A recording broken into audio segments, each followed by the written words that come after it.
মমতা ব্যানার্জি যতক্ষণ থাকবে ডেলি এরকম হবে, প্রত্যেক দিন হবে। মমতা বন্দ্যোপাধ্যায়ের মতো ফেল পুলিশ মিনিস্টার আর নেই। তিনি যতক্ষণ থাকবেন, আমি শুরুতেও বলেছি, আদিবাসী তফসিলি নয়, কৃষক শিক্ষক নয়, ছাত্র নয়, কোনো বোন মেয়ে সুরক্ষিত নয় পশ্চিমবাংলায়, মারাও সুরক্ষিত নয়। অতএব মমতা বন্দ্যোপাধ্যায় ডেলি যখন থাকবেন, বারুইপুরে পুড়িয়ে মারার দৃশ্য আসবে, উদয়নারায়ণপুরে তেরঙ্গা র্যালি করতে গিয়ে পিটাচ্ছে তার ভিডিও ভাইরাল হয়েছে আজকে, আসবে, কৃষ্ণনগরে আসবে, তামান্না আসবে, কসবা ল কলেজ আসবে, আসবে। ইনাকে যতক্ষণ পশ্চিমবঙ্গের লোক কন্টিনিউ করবেন, ততক্ষণ পশ্চিমবঙ্গে ডেলি 4-5টে করে ঘটনা আপনি এরকম দেখতেই থাকবেন। পুলিশও মার খাচ্ছে, পুলিশও তো আক্রান্ত হচ্ছে। না না, পুলিশ মার খাচ্ছে কেন, তার জন্য তো পুলিশ মন্ত্রী দায়ী। এবং এই পুলিশ মন্ত্রীর ব্যর্থতা আমি নিজের চোখে দেখেছি। 16 সালে দার্জিলিংয়ে ক্যাবিনেট করেছিলেন, আমিও ক্যাবিনেটে ছিলাম। ও তো বিমল গরুরা দখল করে ফেলেছিল। তখনও তো কেন্দ্রের সরকার, রাজনাথ সিং স্বরাষ্ট্রমন্ত্রী, তিনি সঙ্গে সঙ্গে 6 কোম্পানি সিআরপি দিয়ে আমাদেরকে সব উপর থেকে নিচে নামিয়েছিলেন। কদিন আগে ধুলিয়ান শামশেরগঞ্জেও দেখলাম তো, পুলিশ শাটারের নিচে ঢুকে গেছিল, 300 বিএসএফ এর জওয়ান দ্রুত বেরিয়ে এসে উদ্ধার করেছে। তা মমতা বন্দ্যোপাধ্যায় তো যখনই বিপদে পড়েন আধা সামরিক বাহিনীর শরণাপন্ন হন। অতএব এখানে পুলিশের নিচের তলা তো বিপন্ন। পুলিশকে দল দেখে অ্যাকশন নিতে হয়, পুলিশকে ধর্ম দেখে অ্যাকশন নিতে হয়। পুলিশকে তো আপনার আগের সিআরপিসি, আইপিসি, বর্তমানের বিএনএস অনুযায়ী কাজ করার সুযোগ এই রাজ্যের পুলিশ মন্ত্রী দেননি।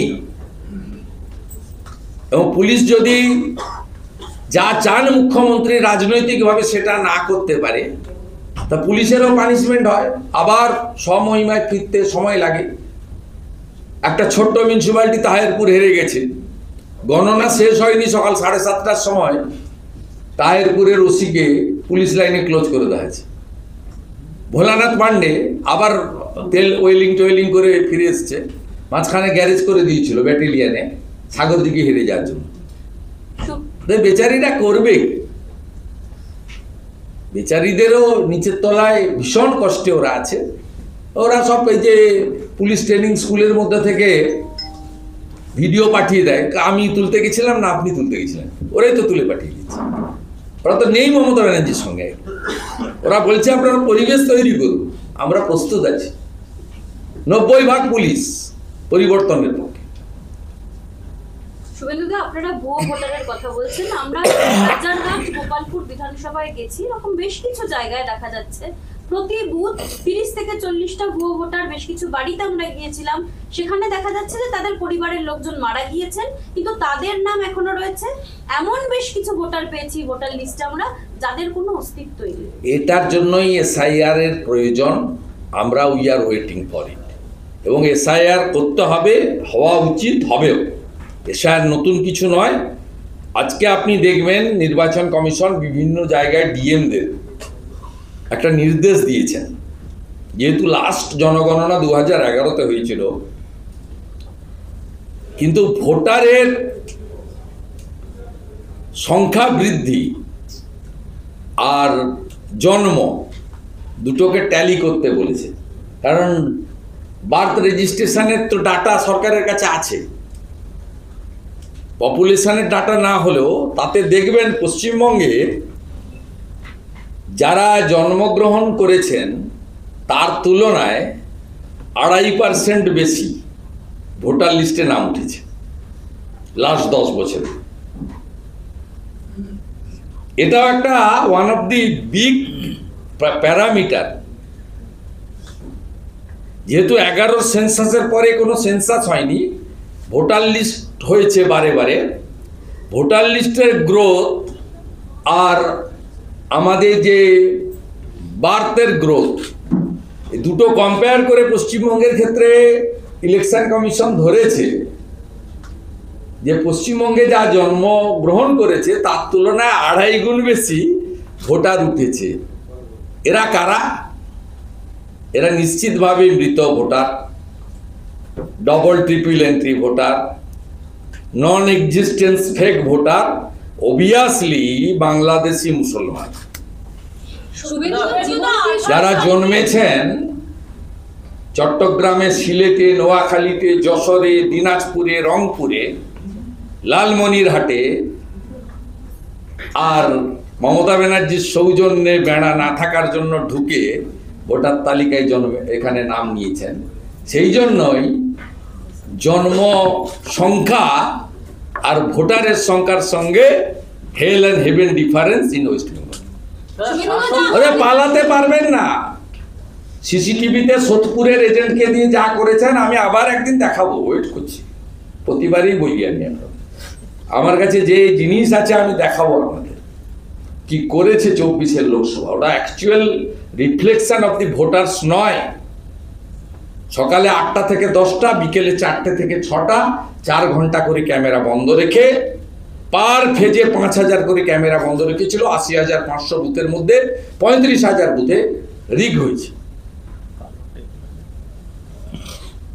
এবং এটা আমি ধরিনি, টেলিকম ডিপার্টমেন্ট থেকে যাকে বসানো হয়েছিল তিনি ধরেছেন। আমি আপনাদের ঠিক সামনে বলে দেব। এবং সেই জন্য টেন্টেড এজেন্সি, আইপ্যাকের মনোনীত এজেন্সি, তারা শোকজের উত্তর দিচ্ছে না। সিঙ্গেল বেঞ্চে গেছিল, হেরেছে, ডিভিশন বেঞ্চে পেন্ডিং। আমি আর হাইকোর্ট নিয়ে কিছু বলছি না। শোকজের উত্তর দিতে চাইছে না। সেই কারণেই তৃণমূলের ইকোসিস্টেম কালীগঞ্জে কেন টেন্ডার করে নতুন এজেন্সি ক্যামেরা লাগাচ্ছে চিৎকার করছিল, ডিউ টু দিস রিজন। আমার কাছে পুরো ডকুমেন্ট আছে, আমি এক্সপোজ করে দেবো। এখনো গরম হয়নি হাওয়া, একটু বাকি আছে হাওয়া গরম হতে। এবারে হবে না, 2 নম্বরই করতে দেবো না। জীবন কৃষ্ণ সাহা পেশাগত দিক থেকে শিক্ষক ছিলেন, কিন্তু কোনোদিনও স্কুলে যেতেন না। মানে বিধায়ক হয়ে উন্নয়নের কাজে ব্যস্ত ছিলেন নাকি তার টাকা তোলার কাজে ব্যস্ত? স্যার, শাসক দলের বিরুদ্ধে মানুষ ভোট দিতে ভয় পাচ্ছে, তাদের বক্তব্য শুধু কি টিচার? আমি আপনাকে কয়েকদিন পরে 350 পুলিশের নাম দিয়ে দেব যারা তৃণমূলের পার্টির কাজ করে, পুলিশের ডিউটি করে না, কোনোদিন ইউনিফর্ম গায়ে চাপাই। 350 পুলিশের নাম, কনস্টেবল, এসআই নম্বর, অরিজিনাল পোস্টিং আমি আপনাদেরকে দিয়ে দেবো। আজকে বললাম, এরপরে তো ইউনিফর্ম পরে নিবে সন্ধ্যার পরে। 28শে অগস্ট তৃণমূল ছাত্র পরিষদের প্রতিষ্ঠা দিবস এবং বিভিন্ন কলেজের অধ্যক্ষরা তারা আবেদন করেছেন সেদিনকার জন্য পরীক্ষা বন্ধ রাখা হোক। সিস্টেমটাই পুরো পলিটিক্যাল। তো উনি তো পঞ্চত্ব প্রাপ্তি করে দিয়েছেন। আমি আশা করব সত্যম রায়চৌধুরীর টেকনো ইন্ডিয়া সহ প্রাইভেট কলেজগুলো তো একই চিঠি যাবে, কারণ তো গভর্নমেন্টের এডুকেশন সিস্টেম তো উনি তুলে দিয়েছেন। গভর্নমেন্টের এডুকেশন সিস্টেম নেই, সব আপনাদের সবার বাড়ির ছেলে মেয়েরা, ভাইপো ভাইজিরা সব প্রাইভেটে চলে গেছে। এন্টায়ার এডুকেশন সিস্টেম যেটা সরকারের দেওয়ার কথা, রাইট টু এডুকেশন অ্যাক্ট ও শিক্ষা মৌলিক অধিকার সংবিধানে, পশ্চিমবঙ্গের ক্ষেত্রে শিক্ষার অধিকার নেই। এবং তার সেক্ষেত্রে তো আপনার ওখানে দুটো মানে ছেলে, 2 বাচ্চার বাবাও ছাত্র নেতা, 51 বছর বয়স, 52 বছর বয়স, 48, 49 বছর বয়স।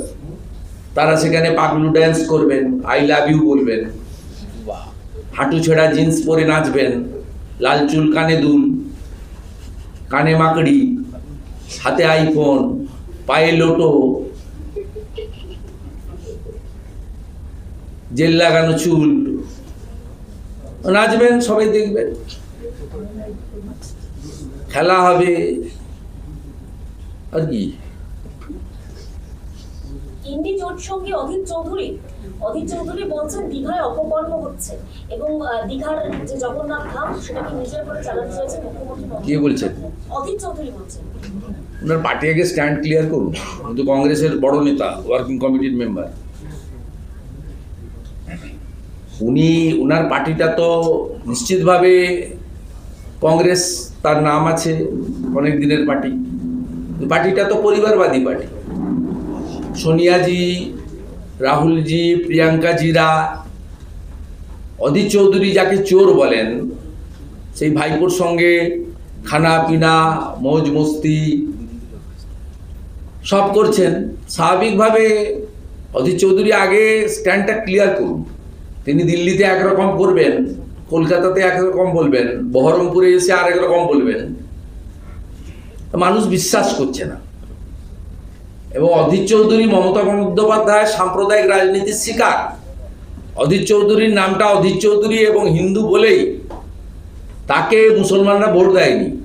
ইউসুফ পাঠান বাংলা বলতে জানেন না, গুজরাটি, তাকে ভোট দিয়েছে কেবলমাত্র মুসলমান বলে। তাই অধীর চৌধুরী আগে তার নিজের জায়গাটা ঠিক করুন, তারপরে নিশ্চিতভাবে অধীরদার মতো অত্যন্ত সিনিয়র লিডারের বক্তব্যের পাল্টা বক্তব্য দেওয়া যাবে। অধীরদা যা বলছেন সেটা বাংলার প্রেক্ষাপটে নিজেকে ভাসিয়ে রাখার জন্য, টিকে থাকার জন্য বলছেন। উনি যে দলকে রিপ্রেজেন্ট করেন এবং যে দলের সর্বোচ্চ কমিটি, ওয়ার্কিং কমিটির মেম্বার, সেই দলের পলিসি এবং তার কার্যপদ্ধতির সঙ্গে অধীর চৌধুরীর বক্তব্যের কোনো মিল নেই।